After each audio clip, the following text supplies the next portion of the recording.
reboot. How often throughout the day do you notice that you're holding your breath and maybe you were concentrating on doing something and really, really focused, or maybe you were reading something like a thriller novel, or you were watching a really tense movie and holding your breath, and you didn't realize it until something made you go, and breathe out. And then you notice, oh my gosh, I've been holding my breath all this time. So why am I asking you this? I'm asking you this because I find that many of you have the same feeling about manifesting. You forget that it's something that's natural to you, the way breathing is natural to you. Breathing is something the body does, the way the body knows how to pump the blood to make and the heart beats. Everything in the body is running steadily, is functioning naturally. And breathing is part of it. It's part of the nervous system. But a lot of times, either because we're anxious and the fight or flight has kicked in, we're holding our breath, or we're forgetting that we can consciously breathe and become very, very relaxed, taking a big inhalation into the belly, the rib cage, and the chest, and then a long, slow exhalation, letting all the air out. And manifesting really is like that. We forget that it's our natural, inborn power. We've had it since the day we were born.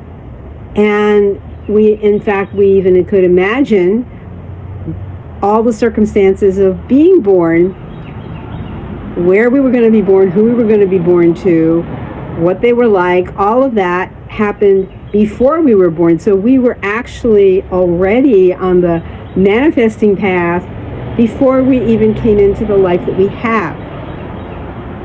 So with that in mind, my question is, are you really manifesting anything?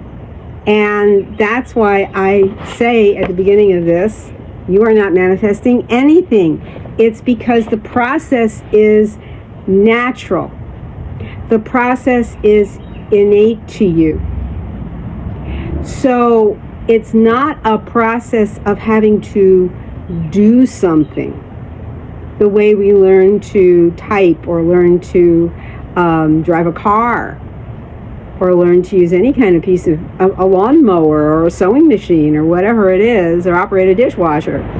Those are things we have to decide we know to learn how to do. But the idea of manifesting is a very, very natural process.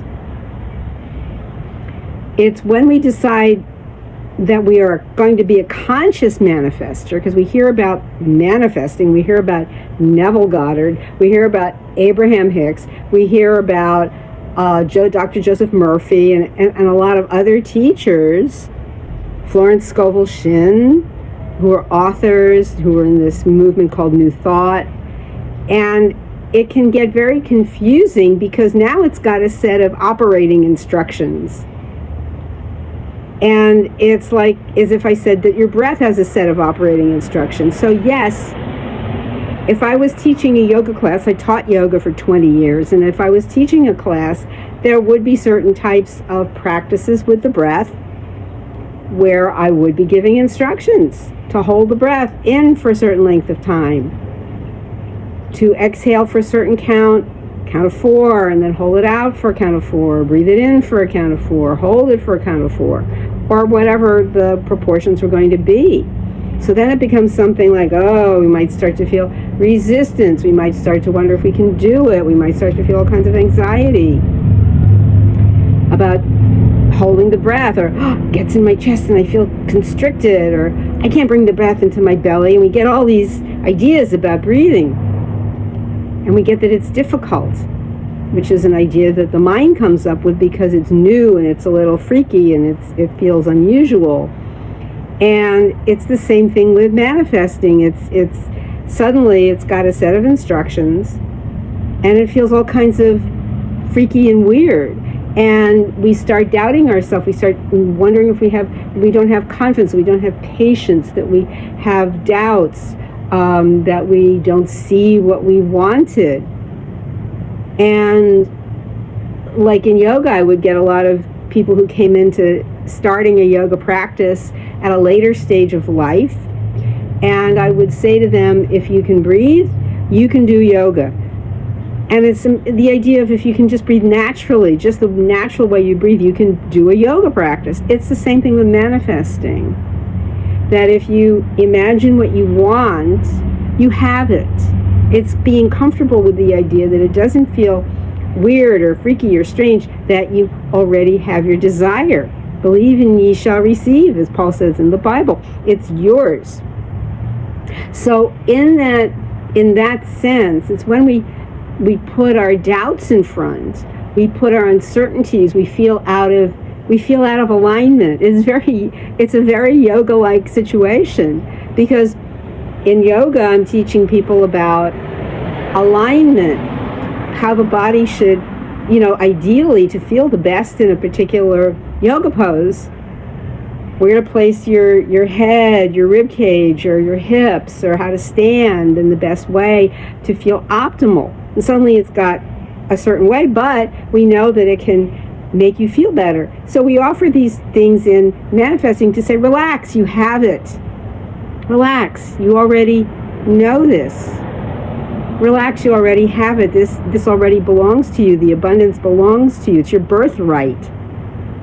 To be a manifester of great power is your birthright. And it's discovering that. Because manifesting is not a doing.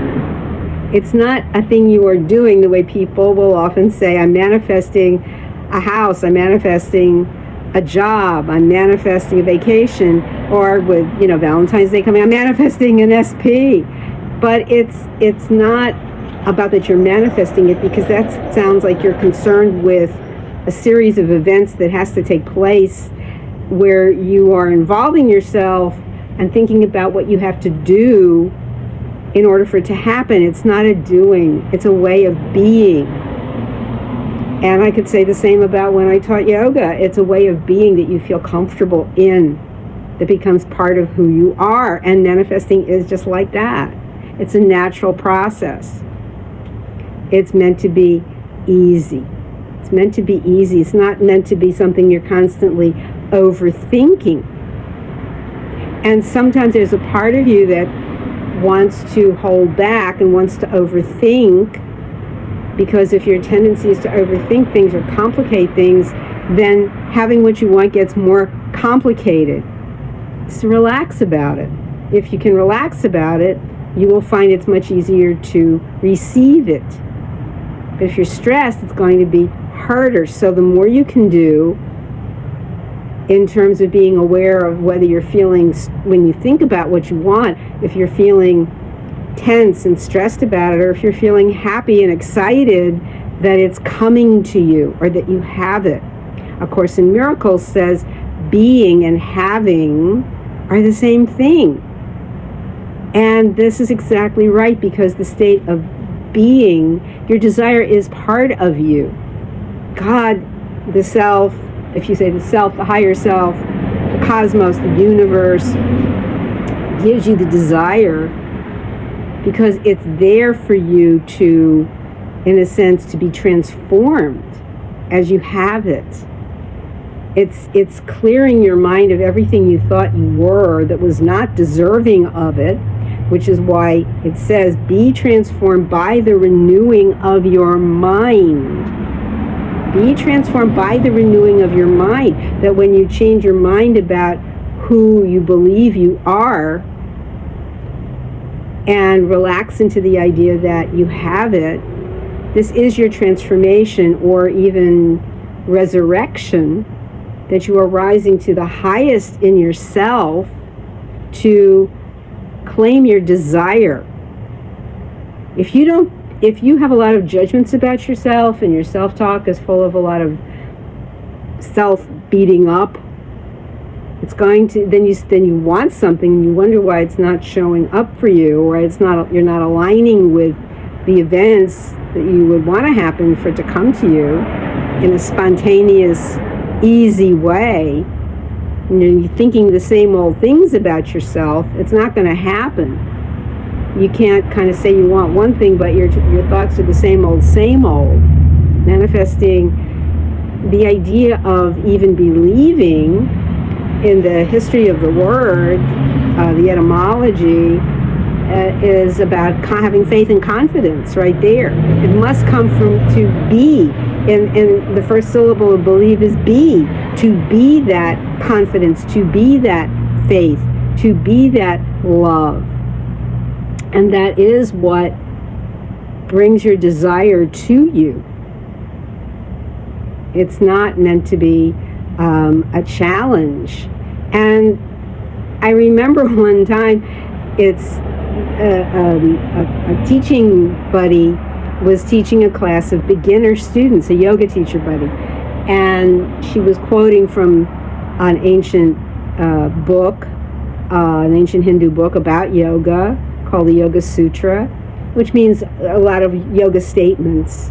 And one of the things said the yoga posture, when you're doing a yoga posture, it should be steady and peaceful, or steady and easy. There should be ease, a certain amount of effort, a certain amount of ease. And she said to the class, sometimes the effort is in finding the ease. Sometimes the effort is in finding the ease. And I'm like, oh my gosh, that is so cool, and so true, because this is how we approach manifesting. We want it to be easy. We want this kind of experience of something coming easily to us, seemingly out of nowhere, to be of course, the natural order of things.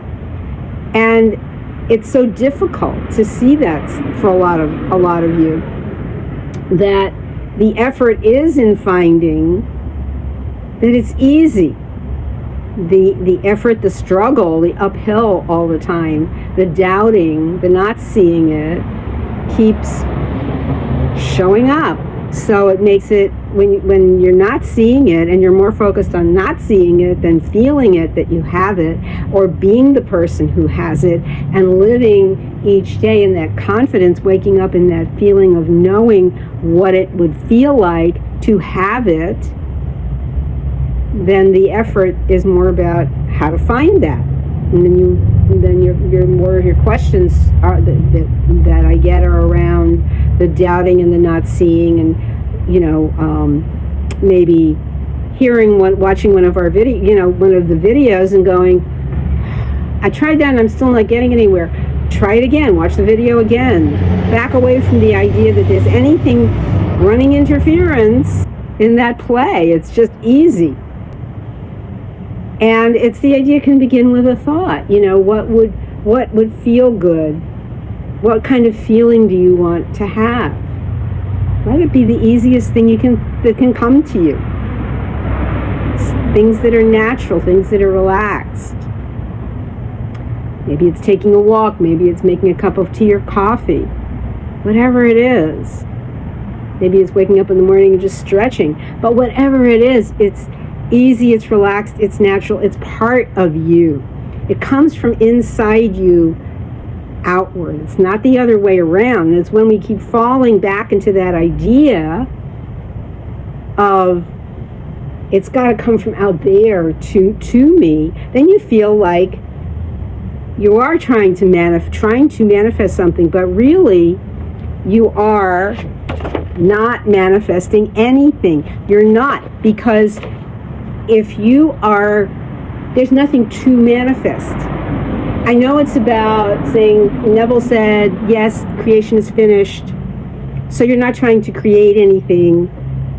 You're simply choosing what you want from what has already been created. And to manifest is simply to reveal or to bring forth. But in the great sense, in the metaphysical sense, beyond the doing of anything, God is playing all the roles. God is the desire. God is the essence of it. And because God and I are one and my Father is greater, that means that's you. That's you. So really there is nothing you really are doing. I'm going to say this again. There's really nothing you are doing because you are one in God. God is handling everything. This is all over to God. The God in you, that God is seeing as you, through you. So everything happens through you. So there's really, it's the most natural process there is. Just think of breathing. Just relax into it. Let yourself, as I would say to my students in when we were doing breath practice, breath work, let yourself be breathed. And it's the same thing with manifesting. Let the manifestation move through you. You are not the doer. It's beyond doing anything. And I know that we're a very doing kind of culture, kind of society. Everything is about doing, having, accumulating, one-upping, whatever you want to call it. That's how we are. But even despite that, it's when you can play the game of that and know that there's really nothing else going on. It looks like there is, but there's really nothing going on. And the more you can relax into that idea of nothing going on, and yet I have my desire. Nothing's going on, and yet here it is. Nothing's going on, and yet I have it. So that takes off a lot of the stress from you, and you can fully enjoy knowing that what you want is already yours. Thank you so much for watching. Thank you for being here with me. If this video resonated, love to hear your questions or comments. Pop them in the comments. If this resonated, like it, share it, subscribe, get notified, and that supports the channel, helps us to grow and provide more content. And I love you so much, Boo. Thank you for being here, and I will see you in the next video.